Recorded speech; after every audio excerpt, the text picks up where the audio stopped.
Be a part of the best pro wrestling podcast today at patreon.com/Steve and Larson. Enjoy tons of bonus videos, including patron-only live shows, gameplay, and vintage 10 for the wins, access to podcast question threads, the Friendo Care Package, and so much more. Support Going In Raw today at patreon.com/Steve and Larson. Oh, Steve and Larson! Don't you dare be sour. Clap for yourselves and feel the power. Yes. And all you people out there, you're watching Going In Raw with Steve and Larson.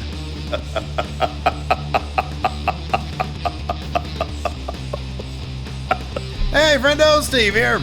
And Larson. And welcome back to Going In Raw, the only pro wrestling podcast you need to be listening to right here at youtube.com/Steve and Larson, and available wherever podcasts can be found, and of course, filmed live at twitch.tv/Steve and Larson. And nobody's going to take that away from us, Larson. That we know of. Anyways, so yeah, hopefully you guys join us on the YouTube tomorrow for our all-out what is it? What do we do? The live reactions there. Live reaction stream, yes. So you get to see us and the Enforcer, Stevie Bradley, react to things as they happen live and all out. And then we're going to head over here to the Twitch for our recap of All Out. So it should be a pretty fun day. Hopefully you'll join us for that. Top of the news here in SmackDown for tonight's SmackDown. The big turn happened finally, Larson. Bayley turned on Sasha Banks. It's the real bummer that she didn't say you ain't shit. I was hoping for that. I know. I agree. That would have completed the whole thing. It would have brought it all full circle. I know. That would have been rad. How was that resolved the first time around? I think they just swept it under the rug. Bye. Was that the period when they were like at the locker room and they like were bashing each other's heads in and then they were fine or something like that? And then like 2 weeks later, they act like nothing happened. Yeah. Anyways, that didn't happen here. Bayley, after their fantastic match, by the way. It was really good. It was really good. Boy, that was a good match against Shayna Baszler and Nia Jax. A rematch, try to get those women's tag titles back. Failed to do so. And Sasha Banks, suffering from an injured knee, all of a sudden became the target for Bayley. The turn happened, and boy, it was a violent one. It was a vicious one, and I loved it. I thought it was really, really great stuff. It was great stuff. It's something that had been brewing for a while. I thought they were going to wait a little bit longer. They didn't. But if they play their cards right here and keep Sasha out for a while, keep her out till January. Have her come back either in the Rumble, lead up to the Rumble. Because this match needs to happen at WrestleMania. Any stage smaller than that is insufficient. This match it should be the main event at WrestleMania. As the way things stand now, I feel like. It's the feud with the most heat. It's the feud with the most behind it. Put Bayley and Sasha out there in the main event of WrestleMania. They're going to tear the house down. And I hope that's what they do. I hope they don't have Sasha come back in 2 weeks and says, Bayley, I want to challenge you at Clash of Champions. You know? Boy, that'd be terrible. That would be a bad idea. Because this is really money. This is the money feud. If they do this right, this will put a lot of eyeballs on the product. This could generate money for the company. Bayley really needs to go. Bayley really needs to go on a tear at this point. I mean, it seems, I would think, pretty obvious that the reason behind this is simple. She knows that Sasha's the only person at this point that can really challenge her realistically for that title. She can't. Sasha doesn't have the Raw Championship anymore, so the SmackDown title is still a target. She doesn't have the tag titles anymore, so that doesn't bind them together. Without that, it's open season on Bayley, regardless of whatever word Sasha may have. That, but also to a certain extent, the tables have turned. We saw that quite a bit in this match, and actually for weeks, in a lot of matches, where when Bayley was in, she wasn't doing that great. And Sasha would come in, get the hot tag. She'd go on a run and turn the tables for her team's advantage. And this has been going on for weeks and weeks and weeks. Bayley's taken a lot of losses of late. and I apart from everything you said, I wonder if it's a situation where these accruing losses have worn on Bayley's ego, and while she sees Sasha, granted she was her equal in terms of titles and whatnot for a short spell, but in certain respects maybe surpassing her in terms of competition in the ring, taking that out on Sasha because of that. Yeah, maybe, but also, I mean, like you just said, Sasha's the one who carries the heavy load. She's the only person who Bayley could see as a threat to her title as well. I mean, totally. Shayna and Nia Jax, they have their title. It'll be interesting, I would assume. I was actually kind of hoping, Michael Cole kind of teased the idea that we might hear from Bayley tonight after the big turn happened, and then that didn't happen. Yeah, he kind of wondered if that would happen, yeah. Yeah. Instead, I'm assuming we're going to get it next week. We'll get whatever we'll get her the promo segment with her next week, like we got with Roman Reigns this week to kick off the show, which he explained why he's a bad guy now. It's totally what we all thought. We took him for granted. We didn't appreciate all the hard work. So to hell with you, fans. Oh, no. It wasn't the fans. It was WWE. Sorry. To hell with you, WWE. So maybe he heard about this thing about not being on Cameo anymore and said, you don't appreciate me. He got wind of it early. Yeah, I guess so. And so it is more or less what we expected. Apparently Roman is a low talker now. Like that backstage stuff with Jey Uso, I couldn't, especially the one in the locker room. I don't know what he said. I couldn't understand it. Hey, your brother really win that. You gotta do. You manager. And so Jay probably shook his head and he walks out in a puffy shirt. I don't know what he's talking about. I don't know what he's saying. I don't know what he's saying. Speak up. Is it the teeth? Yeah. So I'll get that off my chest really quick. I know because when I mentioned it on the Twitter, a lot of the friendos, they were into it. I'm not trying to be negative Nelly here, but like the Paul Heyman whispering promo, I think mainly because it was offset with the weird Thunderdome audio murmur that they have for the crowd. No, it was a giant Reigns render that was hovering above the ramp. No, that was rad. The Reigns bronze statue was amazing. Yeah, it was, but I was like, why? He's a bad guy. You're not supposed to do that for bad guys. Oh, it was great. It's like a bronze statue. Are you kidding? Many villains have bronze statues erected in there, whatever. But yeah, Paul Heyman's promo, I like that he went with like a different approach than when he's advocating for Brock Lesnar, and he didn't call himself an advocate. What did he call himself this time? Special counsel. Special counsel, yeah, exactly. To the tribal chief, I believe. Yeah. He said. So it's not my yard, it's my island. He was a lot of island metaphors there. Paul Heyman whispering his promo. A lot of people. He was whisper shouting. He was. Yeah, a lot of people in my Twitter timeline really liked it. They said it was menacing. I thought it was weird. It just it threw me off a little bit. But whatever, it was fine. I didn't necessarily take it as menacing, though I could see that. It felt like, he was in the library, was trying to get somebody's attention. I felt like he had like a toddler or like an infant in the next room that was napping on his shoulder. Yeah, exactly. Yeah, and like his other kid is doing something they're not supposed to do. I said, stop it. Get down from there. Get down. Stop it now. Put that down. Get down from there. So down. You're jumping on your foot. But no, everybody liked it. That's cool. Good for you guys. But yeah. Anyway, so yeah, Roman Reigns. Well, the actual content of the promo I thought was really good. Oh, the content was great. Get down from there. Get down. Yeah. You put that book back. Anyways, I thought it was a pretty eventful SmackDown. We'll just go ahead and kick this off. Let me. I forgot to do one thing. I got to send. Why don't you kick it off? Sure. And I'll get these Steve notes out. Sure. To so Roman and Paul Heyman come out for a promo, and there's this giant bronze Roman Reigns render hovering. But he's like this. Yeah. He's doing the ooh-ah thing. Ooh-ah. And it's kind of like the render's kind of leaning back, or it looks that way because of the camera angle. It just looked like he was. What is that from? Yawning? No, it looked like it could be like a shot from The Fountain.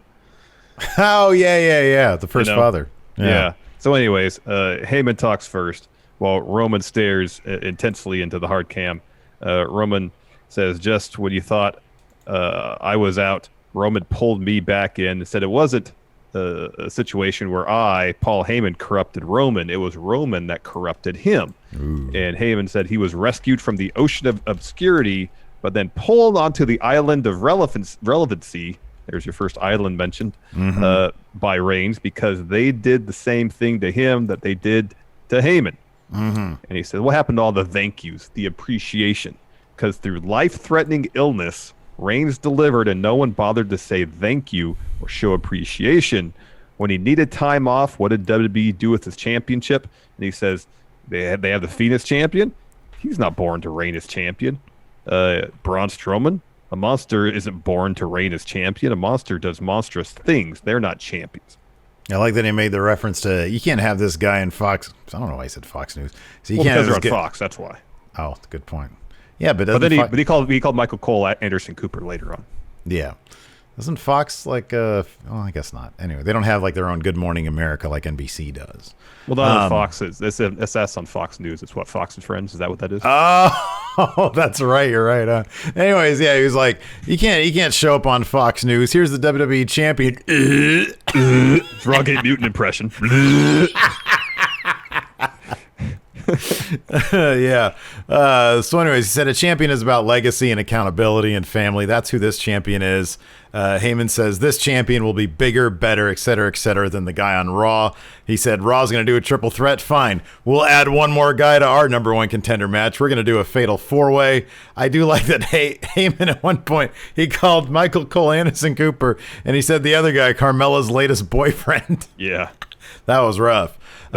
So then Teeth gets on the mic and he says, I told you guys, I said what I'd do at Payback. I wrecked and I left as Universal Champion. This is my island. And this is cool. I like this. He says, when you have this kind of power, all you got to do is show up and win. That's Believe that. Show up and win. Yeah, he had a different shirt now. See, he's basically doing like the shoot Hogan angle is what he's doing.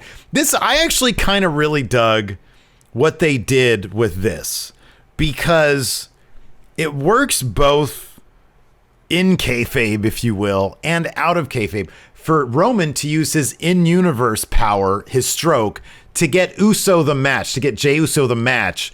And then you also think he's using his stroke to get him the win as well, to have him go on a Clash of Champions. Now, of course, what has to happen at Clash of Champions is Roman is going to destroy, absolutely mutilate. He's going to murder his cousin and go so far overboard with it. This is not going to be a sportsman competition. This is going to be Roman Reigns proving a point. If I do this to my family, guess what I'm going to do to you? Yep. This is where the meaty heel turn begins. Yeah. Is this match against Jey Uso. So after the promo, we go backstage. There's Jey. Roman walks by. He's like, hey, yeah, good job with the Universal title, making the whole family proud. It's like, I've been calling you all week. What's up? You haven't picked up answered my calls. And Roman's like, yeah, I've just been busy. Desperate. And then Roman kind of tells Paul to keep on going. And Jay was like, hey, what's the deal with Paul E?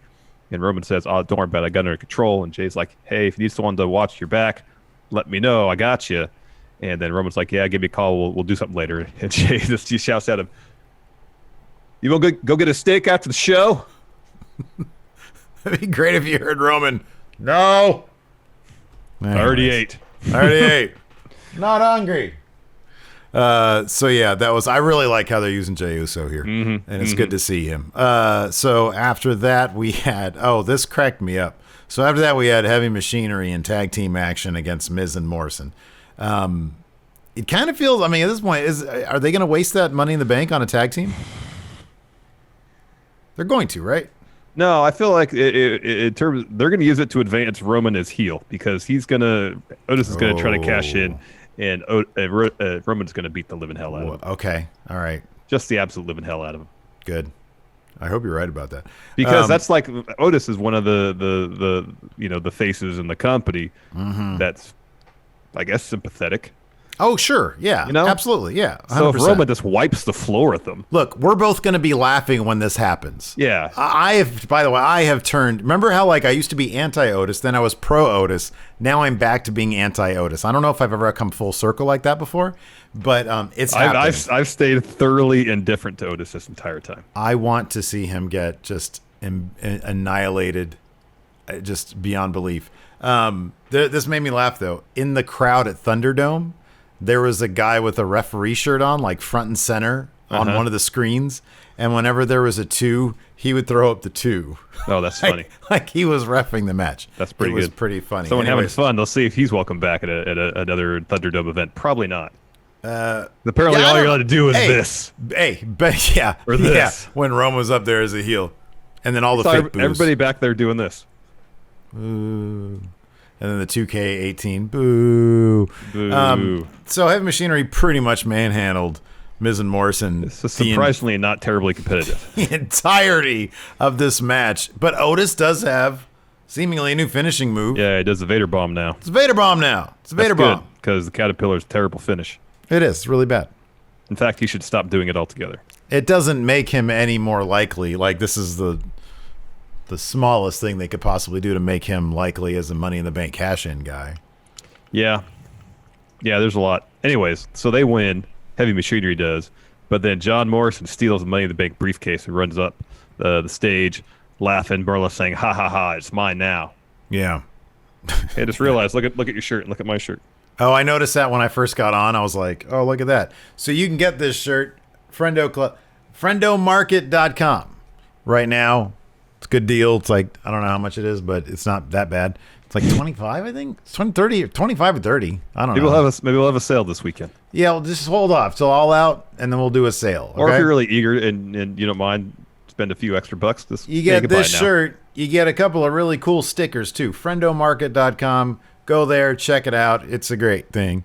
We also got, after that, Big E is backstage with Drew Gulak and the Lucha House Parties. Correct. And he's got a cake for the returning Xavier Woods. Did he ever show up on Talking Smack tonight? Was that the thing? Not that I know of. Okay. I just saw a picture of a GIF of Tahuti Miles coming down for 205 Live, and he was all dressed up like a tourist or something. He looked great, and it made me want to watch 205 Live. Looked like they were giving Tahuti Miles like a character. Anyways, a security guard comes in, and he's like, hey, your friend, Xavier Woods, is here. And, of course, Big E gets very excited. He had told everybody, of course, he's in this fatal four-way, and he's going to go on to Clash of Champions, whatever.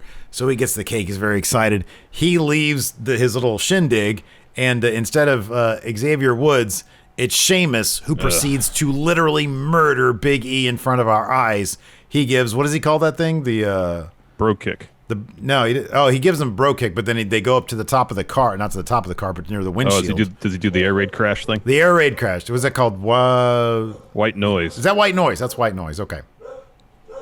So that happens, and then we come back from commercial. Yeah. And they're like, Big E's got major lacerations.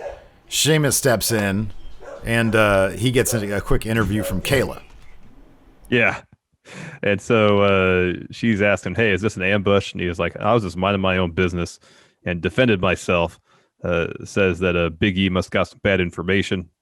And asked, if you want to be in the main event, you got to stay focused. And Sheamus, he's nothing but focus. He's focused on his match tonight. Big E was probably thinking about laughing and dancing with his old friends. He said tonight could have been the biggest night of Big E's career. Instead, he let his old friends drag him back down. But Sheamus, has a match tonight, so he's got to go. And he's like, actually, you know what? It's probably not going to be a Fatal 4 anymore. It's probably going to be a triple threat match. Yeah. So it seems like they are going to tell that story. I mean, you'd think at this point, Big E. Okay, the logic of this story seems to be pointing to Big E. You're on your own, man. You got to take this stuff seriously. Why? Don't worry. Why you have a cake for your friend when you have a fatal four-way coming up that you should be preparing for? I'm not saying that I agree with that. I'm saying that's what their story logic is. It seems like we're going to see Big E get away a little bit from the... Hasn't it been 6 weeks since Kofi's supposed to be back? Yeah. I think we're supposed to have cleared that at this point. Yeah. Kind of feels like that's the story they want to tell, dude. Yeah. Yeah. As long as he's still given opportunities to be him. Yeah. That's the important. Whether he's serious or not. If he's serious, but still him being serious, as opposed to some producer backstage saying, this is how we need you to be serious, that's fine. I just don't want it to feel manufactured. I want to feel like I'm seeing Big E out there be creative, express himself, and have input into his character rather than somebody backstage saying, no, this is how you have to comport yourself to be seen as a main eventer. If that means he's serious, but it's like his means of being serious, I'm fine with it. Okay. Yeah, I want to do that 5 count again. That stuff was cool back in NXT. Yeah, that was cool. I just want him to be cool. I don't really care who's doing it. I just want him to be cool. Like, if he's doing cool stuff, I'll like it. I'll appreciate it. After that, we had a Sasha and Bayley interview because their match was coming up after that. And they're like, hey, we were really unprepared for Shayna and Nia Jax, but, we figured them out. We've got it on lock, basically. And then the interviewer, I forget her name, the interviewer, is like, hey, Bayley, Sasha's tapped you out like 3 times in a row now. What's going on with that? Shayna has. Shayna's tapped you out like 3 times in a row now. Sasha steps in and is like, hey, who the hell do you think you are? You're talking about somebody who's done blah, blah, blah, lists all of Bayley's accomplishments, puts her over. They're like, okay, we're moving on now. So they go to do their match. But before that, we have an update on Big E from Scrap Iron. They call him a WWE official, man. They need to give him something bigger than that. Yeah, some official title. So he's asked, what's the update on Big E? Pierce says he's on his way to the hospital, will not compete tonight. However, we still will have a fatal 4-way bout. That will happen. They're just trying to figure out who the 4th man will be. In walks Paul Heyman. He would like to have a word with Adam Pearce. And they step away. Yeah, everybody wants to get the ear of Scrap Iron these days, man. He's moving up the ladder. He is the de facto GM of SmackDown right now. Easily. Oh, yeah. The uncrowned general manager of maybe even SmackDown. Raw, what we saw last week. It's true. At the very least, he's head of security on Raw. For sure. But he's not doing a very good job because Retribution keeps busting it. Dude, I'm really appreciative that we got these matches with Shayna and Nia. Now that we're not going to have any more of them. I'm not optimistic that we're going to see any better matches. Look, I really love Shayna. I think she's terrific. But it's been kind of obvious that Sasha and Bayley are constructing these matches because they're freaking wrestling geniuses. And I'm sure they're getting plenty of input from the other two. But my God, these matches are so good. And this match I thought was just as good as their one at Payback, to be honest with you. Yeah, it was really good. Basically, everything Sasha and Bayley have done over the last few months has been exceptional. It's been gold. They are so good. I'm so looking forward to what they're going to be doing next with all this stuff. But in the meantime, this match was absolutely killer. They took so much. They take everybody they work with. They take their strengths and they get the most out of them, and they hide any weakness they might have. They make Shayna look like $1 million. They make Nia look like $1 million. This was really, really terrific stuff. It was fantastic. Before we continue, Andrew Yang just went on had a pretty extensive Twitter thread about Vince and WWE. That's interesting. That's interesting. Yeah. So before this match started, Cesaro and Nakamura got a picture-in-picture promo. They were in the Champions Lounge, providing a bit of analysis for this match. They made some reference to a car crash. Cesaro says to Nakamura, hey, that's kind of in bad taste considering what just happened to Big E. They laugh about it. Cesaro says no matter who walks away from the match tonight, they will get their respect from them and will be welcomed into the Champions Lounge. Pretty much instantly, Nia and Shayna have a hard time coexisting. Nia tags herself in. They start arguing. Sasha and Bayley try to take advantage. They go for baseball slide drop kicks. They're caught, and they're swung into the barricade like countless times. That was awesome. That was great. And then Nia and Shayna dominate for a while. Bayley is the one isolated. It's been a common theme over the last few weeks. And when Sasha gets... It's either Sasha doing something to help Bayley escape out of her predicament, or she gets a hot tag. It hits a bunch of offense. And actually, kind of both those things happen. So she distracts the ref. Bayley gets the tag to her. She goes on a run, hits like a top rope Meteora, gets a 2. They hit this great double team powerbomb thing on Nia off the apron. That was pretty cool. That was unexpected. That was so unexpected. That was really cool. That was cool. And Shayna tries to put the clutch on Bayley. Bayley counters with a belly to back. Sasha follows a running knee, gets a 2. Now Sasha and Bayley have the advantage for a bit. Bayley hits a top rope elbow. This is where the tide really starts to turn. So Sasha is on the apron with Shayna. She runs towards her looking for double knees. Shayna moves, So Sasha knees the crap out of that ring post. That made quite a ruckus. Contact knee onto ring post. It's pretty damn loud. It sounded like it really hurt. And then Shayna just starts attacking her leg viciously. Yeah. Some of the stuff she did, I was like, man, that actually looks like it really hurts. Right, yeah. She's stomping on the leg. She goes for that Muda lock clutch combo again. Bayley escapes, hits her with the belly to belly. Sasha covers, gets a 2, locks on the bank statement immediately. Nia runs around and pulls Bayley off the apron, kicks Sasha in the back to break it up, puts Sasha in the stretch muffler, or tries to. Sasha reverses that to a sunset flip pin, gets a 2. So Nia goes up top with Sasha on her shoulders, looking for a Samoa drop off the second rope. Bayley pulls Sasha off. Shayna charges them. They hit that double team powerbomb type thing they do. Nia then turns around, hits a cross body off the second rope, and pins both of them. At the same time, yeah. To get the win. Dude, that was so good. That was so good. So first Shayna doing what she does, tapping people out. And then in this match, you got Nia doing what she does, using the power, using her size to pin them both at the same time as well. Man, just terrific. So we come back from commercial and the medics are looking after Sasha, her knee. She's pushing him back saying, hey, Bayley steps in. She's like, yeah, just give her some space. I'll help her out. So Bayley... Sasha starts pushing off the medics and stuff. Yeah. So Bayley then sort of starts to help Sasha out the ring. When they both get to the apron, though, instead of Bayley getting out of the ring, she turns and just starts kicking the crap out of Sasha. Just annihilates her. I mean, I don't even have like notes on what she did, but God, she punted her at one point. She threw her to the ring steps and the ring post, slams. Sorry, I actually wrote down everything. Slams her injured leg into the ring steps, stomps on it, throws her the barricade, puts her back in the ring, shoves her in the corner, takes the boots to her, kicks her leg, slams her head to the mat a couple times, tells Sasha that she deserves all this, DDTs her bad leg, gets a chair, brings it in the ring, puts it around Sasha's injured leg. Sasha hits some up kicks, try to fight back. Bayley hits her with a running knee, a rose plant, and then she puts the chair around Sasha's neck, gets in the second rope, jumps off, stomps on it. I don't know why Danilo the ref didn't do anything. I don't think it's going to be her best friend anymore. Yeah, I don't know, because that's what she told us. Yeah, at one point she turned to Michael Cole and said, "Is it boss time now, Michael?" And Michael, they were both selling it great. Yeah, they're like shocked. At one point when she went and got the chair, he's like looking at her. He's like, "Why? Why are you doing this?" And she like sort of mad dogged him a little bit. Oh man, this was just beautiful. This is amazing stuff. And the funny thing is, like after this, it's all like dark and like silent and stuff, and then all of a sudden, whoa! Sami Zayn's music comes on. This guy looks a mess, dude.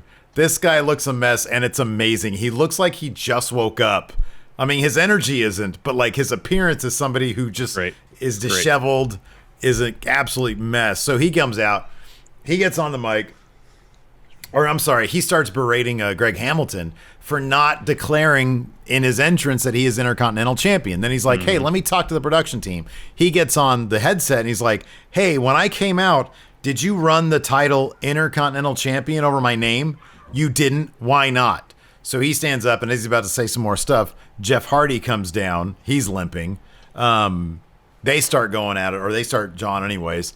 AJ comes out, and Hardy says, hey, AJ, anytime I'm ready to go. And Sammy's like, what? You can't just leave me out of this. That's not how it works. That's exactly how it works. So they also, AJ attacks Hardy, and Sammy gets in on it. Everybody hits their finish on each other. Yeah, exactly. So I like this. It's been really simple so far, and I like all three of these guys. It's going to be good stuff. Yeah. So then it's announced that Jey Uso will be taking the fourth spot in the main event. We get a brief little video package of a woman in high heels, some sort of fur thing, just walking, kind of foggy or smoky. Any ideas who this is? My guess, Vanessa Bourne. That's a good guess. She has been rumored to have been called up. Maybe Chelsea.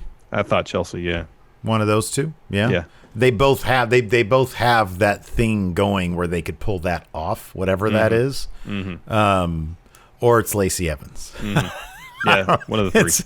It's a repackage. That's a joke. I really don't think it's her, but it's got to be either Vanessa Bourne or Chelsea Green. I hope it's Chelsea Green. We're both big fans of hers. Oh yeah, she's great. Next, Otis is backstage. Tucky walks in. He's like, "Hey, I looked everywhere. I can't find Miz or Morrison. I can't find your briefcase." Otis is like, "Meh, don't worry about it. It's okay, my peach." And Tucky's like, what do you mean? They got your Money in the Bank contract. It's like, I don't keep my contract in there. I keep it in here. And it's his little lunchbox. He opens it up, and there's the contract. And we cut to Miz and Morrison. Look like they're in some sort of janitor's closet. And Miz tells Morrison, just because you have the briefcase doesn't mean you're Mr. Money in the Bank. Morrison said, oh, I beg to differ. Opens it up, and there's a sandwich. Just crap. Just Otis's crap is in there. Yeah, this is one of the segments. I actually like these two. They had a good chemistry. Morrison was about to eat the sandwich that he finds, and Miz talks him out of it, and Morrison just says, "I'm still going to keep it." So yeah, I don't know. Thought it was pretty funny. It was fun. It was good. Let's see here. Backstage, we've got Jey Uso. Roman's on a couch. Oops, sorry. Let's see here. Roman's on a couch, and Uso's like, he's like, man, can't wait. I'm going to win this thing. And then we're going to both walk in a Clash of Champions. And Roman's like, I cut a couple things. So apparently Jay says, hey, Roman, I want to thank you for doing this. And I guess Roman says something like Paul Heyman hooked it up for you. I think Roman says something about time you're showing some respect. And then he talks some trash. He says, I know Jimmy would win this. Yeah. Yeah, I actually did understand what Roman was saying. It was just funnier to say that I didn't. Yeah. I didn't write down any of his stuff, but I did remember that. He said, if your brother was in this, he'd win it. Yeah. Now let's see if you can go out there and do this by yourself and get this one. Yeah, he had he was basically big dogging him. That is basically his thing now. He's going to big dog people. Yep. So yeah. Anyways, after that, the fatal four-way. Oh, did you that weird slow-mo shot of Riddle? Like Matt Riddle comes out. I think it actually preceded this. So Matt Riddle came to the ring. Yeah. And they did like a slow-mo shot of him like flipping his. It was the weirdest thing. I guess because they've got the slow-mo camera ready for Morrison. When Riddle got in the ring, he like flipped his oh, they did that. I didn't notice that. They did that in slow-mo? They did it in slow-mo. Yeah. So unnecessary. Kind of look cool, though, to be honest with you. Right. So he comes out first. We go to commercial break, I think. No, maybe not. I don't remember. Who cares? Corbin comes out and starts talking. Of course he does. Says Jay doesn't deserve to be in this match. Claims nepotism. Riddle storms up the stage. Attacks Corbin. They're brawling. Sheamus runs out, joins the fight. They go down to ringside. Uso joins in down there, too. Now we go to commercial. That's right. Come back, and there's a Firefly Funhouse. Oh, there were several. It was like, I think it was Otis the lunchbox stuff, and then Matt Riddle comes to the ring. Yes. Commercial, Jey Uso with Roman, and then we get Corbin out there. So yeah, there was like a bunch of commercials all packed in. It seemed like a lot of commercials. So this Firefly Funhouse, Bray, it's like, hey, I bet you're all like me. You're down the dumps because he lost his favorite toy. But next week, something's going to cheer him up. We're going to have a brand new friend here in the Firefly Funhouse. And not shockingly, after that, we have Alexa Bliss, who will be the new friend, and Nikki Cross, and in the background, Rambling Rabbit. So Alexa says, hey, Nikki, I'm really sorry. I don't know what came over me for last week when I, smashed that mug. And Nikki's like, okay, but instead of listening to what she had to say after the okay, but, Alexa says, okay, she just hugs her and says, okay, great, and then leaves. So, after that, the match actually happens. There's like a bunch of brawling before it, but then eventually they ring a bell and eventually the match happens. I did appreciate, though, as soon as all four were in the ring, Jay just super kicks the crap out of Corbin and he just rolls out. That was hilarious. Yeah. It was a fun enough match. A lot of decent back and forth. Yeah, it was good stuff. Yeah, it was good. The finish was great. Yeah, finish was rad. So Baron tries to hit End of Days on Riddle. He escapes that. And as he escapes that, Sheamus hits Baron with a bro kick. And then Riddle grabs Sheamus, bro to sleep, goes up top, floating bro. So he lands floating bro, and right as he's about to get up, Jay comes down from the top rope, hits a frog splash to get the win. I like that Baron did toss Jay over some of the LED screens into the WWE Universe. He just disappeared into the digital abyss. I know. It was hilarious. It was great. So after the match, Jay had an interview, says he made his family proud too. He says, and Roman, going to welcome you to the... Well, you know the rest. Got this on lock. Anyways, let's answer. He's getting destroyed at Clash of Champions. It's going to be a massacre. I'm really looking forward to that because I think they're going to go overboard with it. They need to go overboard. They should. They need to go overboard. There should be blood. There really should be blood. It'd be great. It'd be rad. I don't know how long Jimmy's out for. It'd be great if Roman got Jimmy to turn on Jay as part of that, and then Roman turns on Jimmy, so he did it for nothing. Mm-hmm. Oh, that'd be beautiful. That would be good. Anyways, Alex Foster. So if Roman is fully heel now, what would you add to his character? He says he would like to see him come out in suits. Tonight he came out in sweatpants and like some boost or something. I don't know what he had going on. Suits too much. Comfort. He's doing the bare minimum. That's his thing. He's pretty much doing the bare minimum. Yeah. He wants to not put in all that work that he put. He was like, I just put in more work in my 5 years at the top than I should have in a career. So now it's time to let Paul Heyman do all the work for me. Shane's birthday tweet. I wish Sheamus wrestled in the backstage clothes he wears. That'd make more sense. Wait, what now? What? Shane's birthday tweet wished that Sheamus would wear his, he has the taped hands and stuff. Oh, the fight clothes. Backstage. Yeah, I know, me too. I agree with that. I think you should wrestle too. On that. Why would you tape your hands and then take the tape off to wrestle? Yeah, that doesn't make any sense. Doesn't make any sense. I mean, that's one thing. It's funny. There needs to be a happy medium between AEW, where these guys just come out, whatever flip-flops and shorts combo they were wearing and during the day when they went to Wawa, and WWE, where they're so in character, it doesn't make sense half the time what they're wearing backstage. Mm-hmm. Mm-hmm. There's got to be a middle ground. Brody Man has a question here. Anyone in chat know if the shirt we're wearing is the same one you get for the $50 tier on Patreon? No, it's similar. This is on Friendo Market, just black and white. The Patreon one is orange and blue, correct? I got it. There, shirt. So this is the one. This is the Patreon exclusive shirt. Why is this shirt? Oh, it's not. Okay, here we go. So this one, it's got like blue and some like orange tinge to it. This is a really cool one. Yeah, it's also seen on the actual. Like the Patreon site, There's like a graphic of it too. This is a good question from Nats. Why didn't Pierce get fired for not signing Roman last week? He was told all three had to sign before the end of the show. Vince did say that. I don't know. Vince was too busy screwing over his wrestlers for him to notice that he did that. That could be. He was penning this letter that would tell him they can't be on Cameo or Twitch anymore. Wait, what did AJ say? Twitch? What's that? Well, you see, wrestlers are. Utilizing revenue streams outside. What? Oh, they're mine. They all belong to me. Dog Authority figure. Power rank snacks Otis keeps in his Money in the Bank lunchbox.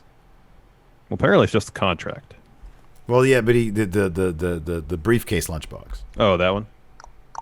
Well, we know he has a sandwich in there. Some kind of sausage. There was a stapler in there too. Maybe Otis likes. Yeah, it's like one of those weird guys who eats like metal that used to be on the Guinness World of Records. Oh yeah. A bag of nails. Did I tell you I found a GIF of a two-headed Chang? I think you sent it to me. Oh, did I? It's messed up. James Fletcher. If you could see any wrestlers in all of wrestling reunite, who would you want to see? He says AJ, Daniels, and Kazarian. To me, it was always Cassius Ohno and Cesaro. Mm-hmm. Kings of Wrestling. I've never even seen any of their matches, but I just think that's really cool that they were like doing that together on the indie circuit, and then they never were put together in WWE. I know. Nirvana fan 2014. Hey, friendos, just a reminder that September is Childhood Cancer Awareness Month. Keep those incredibly strong kids in your thoughts. Oh, breaks my heart. Let's see here. Wolfpack for life. Do you think Bayley's great heel run has changed Vince's mind on keeping people baby faces like Roman? I don't know. I don't think she's not like the lone person that's done this. I think I won't say 9 times out of 10, at least 7 times out of 10. Mm-hmm. You got someone who's maybe not fulfilling their potential as a face. You turn them heel, let them have more fun, allow them to loosen up a bit, and they're great. Mm-hmm. Mm-hmm. Heel's gonna have more fun. Mm-hmm. At least in WWE. Seemingly, yeah. Let's see here. Tommy Cat, do you guys get distracted by the video crowd? No more so than I was distracted by the regular crowd, which is I would get distracted by them too. I got accustomed to kind of just tuning everything out beyond what's happening in the ring during the empty arena stuff. that I have not like gotten away from that. Mm. Like even when they had like PC recruits in the crowd, barely paid attention to them unless the shot was just them. Yeah. Dang MQ says some people are saying it's Carmella is the woman in the video package with the heels due to her tattoos. She's been missing on TV and was absent from SmackDown all the times. I mean, I've never seen like what her feet tattoos look like, but that could totally be a thing, and I'd be happy to see that too. Oh yeah. Night by night, should Morrison have eaten the sandwich in spite of Miz's protest? Eat the sandwich. Yeah, of course, absolutely. I get the feeling that Morrison doesn't really eat carbs like that, though. Probably not. That's like wheat bread, though. It's like whole wheat bread. There's still carbs in that. No, I know, but it's better for you than white bread. Sleazy Mo. I had a wacky fantasy booking idea where immediately after Roman retains at Night of Champions, Jey Uso comes limping out and is revealed that Jimmy attacked him and took his spot in the match. That's a whole other plot line right there, man. Wow. Michael says, who goes over at Survivor Series, Roman or Drew? Lol, Roman wins. Oh, yeah. Oh, yeah. Absolutely. He is, I'm sorry, Sleazy Mo continued a little bit. He said, would you be interested in a Jimmy versus Jey feud? Yeah, I kind of referenced that. It would be cool to see those guys do a feud finally and have it be over Roman screwing them both. I think it'd be great. Michael's so dope. Big E is definitely winning the Rumble, right? I certainly hope so. I don't know. I hope so as well. I hope that's the plan. I hope they stick to it. Chris Moon. So we're getting Finger Poke of Doom 2.0, but it makes sense so the Usos join Roman. No, there's not a chance of that. He's not going to lay down for Roman. No. He's going to get murdered by Roman. Roman is going to annihilate him. If they do, here's the thing. If they do, it wouldn't make any sense within the context of Jay's behavior tonight. That's one thing I can't stand, when they have the unmotivated camera there and a person acts a certain way and then they do a turn and it's like, well, none of that made sense from what we just saw how you were behaving before, which should have been the honest way you would have been behaving, you know? I want to see clues. I want to see it leading up to it. Definitely. The Fiddler says, it seems like he's becoming like Brock. What do you guys think? I was thinking this. I was thinking that it'd be rad if he was standing next to Paul and he started doing the Brock dance, you know, the ding. Yeah. Start awkwardly smiling. Yeah, like laughing and saying something without a mic on.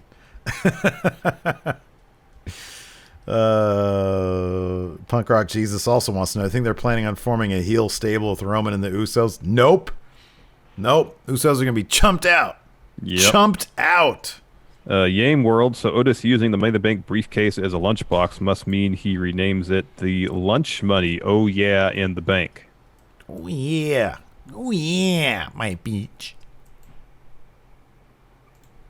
Dabbing with Dan says, I know it's AEW related, but Eddie Kingston had a fantastic Talk is Jericho episode drop today. Okay. I thought you could only go on Talk is Jericho if you just left the WWE and you're going to shoot on Vince.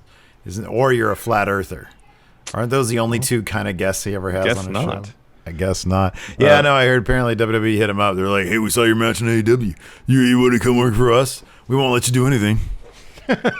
Wait, what? We won't let you do anything. I don't want to. I want to do something. Oh. Ryan Luckman, there are questions on the Discord. Yeah, I know. I'm there now. Very well. Joe is cool says, do you think the Bayley-Sasha split would have been more effective if Sasha turned on Bayley, establishing herself as a face? I don't know, man. It was pretty damn good tonight. It was pretty rad the way they did it. Yeah, it was pretty effective. Nick Kyle says, I'm back, Friendo. It's been a while. Seen Dominic wrestle at SummerSlam and Payback, and he was amazing. What about you? And who would you like Dom to go into a feud with after Seth? His dad. He should wrestle his dad. What if, well, yeah, eventually, but what if Humberto Carrillo starts trying to, like, become Ray's son? like he starts like trying to drive a wedge between the two, and he calls like Ray Poppy, and like what if he tries to be the next Mysterio, and Dom's like, what about me? The Fiddler says, guys, what if the end game is heel Roman versus face Rock at Mania? Heel Roman against face Rock. If heel Roman won, I'd be cool. I'd totally be cool with that. That'd be rad. Why wouldn't you be down with that? I'd rather see Big E take on Roman Reigns and win. Oh. Yeah, but he could do that after WrestleMania. He could do that at SummerSlam. WrestleMania, man. He could. Not everything has to happen at WrestleMania. It's the largest stage. Not everything has to happen there. Not even much cool stuff happens there. Like sometimes it's usually on the smaller, unexpected moments, man.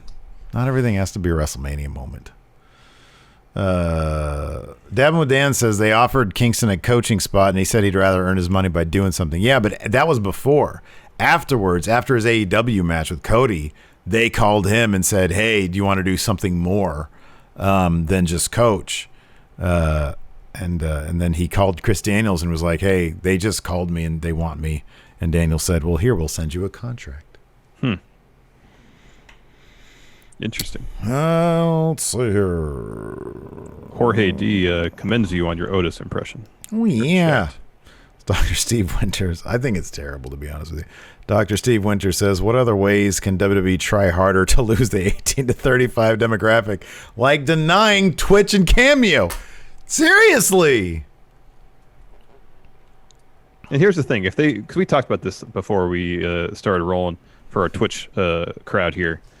Like if WWE tries to create their own thing, like the kids don't want to have anything to do with that. So that was what I was bringing that point up, because in the letter that Vince sent to the people, he was like, in our latest, whatever he called it, our newest, they're giving WWE a repackage, a refresh, whatever it is. And my speculation was that they're going to start offering those types of things via WWE. Where instead of having to say, hi, this is Lexi Kaufman, I can say my name is Alexa Bliss, happy birthday. That's my speculation. It's way cooler to be on platforms where that demographic already exists en masse. Yeah. In huge numbers. And your talent has like a massive following. And on top of that, there is something to be said about, I'm reaching out to Big E to get a cameo. He responds. Like there is a direct connection there. I don't have to go through a weird user interface with WWE to do that. But Dr. Steve Winters, he does agree with you. He says, I'm with Larson. He said this episode is hard to watch after today's news. I think I'm just numb to it.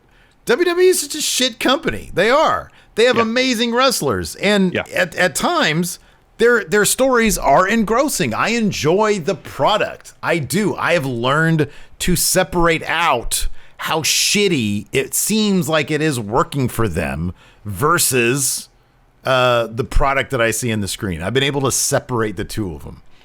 I understand that you don't. I understand that plenty of people probably don't. Yeah, I mean, with the news so fresh, it touched a nerve with me. It pissed me off. For all the reasons we've talked about, it just seems like bad business. If Vince had an issue with somebody doing something on a particular platform, whether it be Cameo or Twitch, pull them into your office when you're not eating a steak and talk with them or establish some company guidelines as far as, hey, we'd prefer if you don't divulge company information. Don't talk about, backstage stuff. Mm-hmm. Like make that common known protocol. Mm-hmm. Then you don't have to worry about it. Yeah. And if you want to do a thing where if you violate protocol, you can be fined. All right. Like Kevin Owens said, he was fined once. Whatever he did, never did again. Yeah. So. Yep. Brian Luckman. Oh no. He says his dad went to the hospital for a possible heart attack, but thankfully he did not have a heart attack. It was a possible one. He said, watching the live stream tonight is helping me get this bad day out of my mind. Well, our prayers go out to you, Brian. Yeah, Luckman. man. to Dad Luckman. Hopefully he'll be okay. Yeah, hope so. And then Oscar Granado says, no questions today, gentlemen. Celebrating getting my license today. Oh, wow. Nice. Get drunk. Wait, getting his license? Oh, 16. I thought he meant he's turned 21 so he could, had his license to drink. That'd be rad. Wait, fuck it. Get drunk anyways. You're 16. That's what all 16-year-olds do. Except for lame ones. Like Dad over here. I was 17. I was actually 18 the first time. No, I was. Yeah, I was. I think I was 18 the first time I got drunk. Who's a lame one now? It was. I know. I am.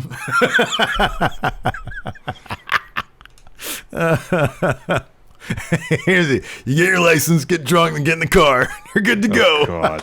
Rev the engine. Oh, man. Yeah. Flat says, oh, okay, so 16-year-olds smoke weed and make TikToks now. Whatever. I don't know. I'm too old. Anyways, I'm going to be 42 in a couple days, Larson. Yeah, you are.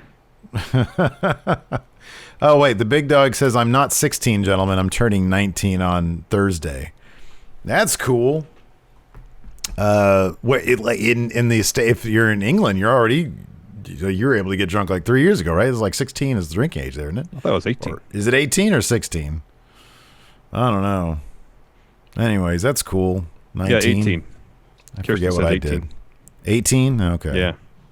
Yeah, but does anybody actually wait till they're 18? I don't know. Anyways. Sure. Thanks everybody for tuning in. I appreciate it. Don't drink and drive. It's terrible. Yeah, it's don't awful. drink and drive. I did it a bunch when I was younger. It's awful. You should never do it. Luckily, I never got caught. Don't do it. But don't do it. It's really terrible. Lives are ruined. So, on that note, thanks for watching, everybody. Till next time, we'll talk to you later. Goodbye. Be a part of the best pro wrestling podcast today at patreon.com/Steve and Larson. Enjoy tons of bonus videos, including patron-only live shows, gameplay, and vintage 10 for the wins, access to podcast question threads, the Friendo Care Package, and so much more. Support Going In Raw today at patreon.com/Steve and Larson.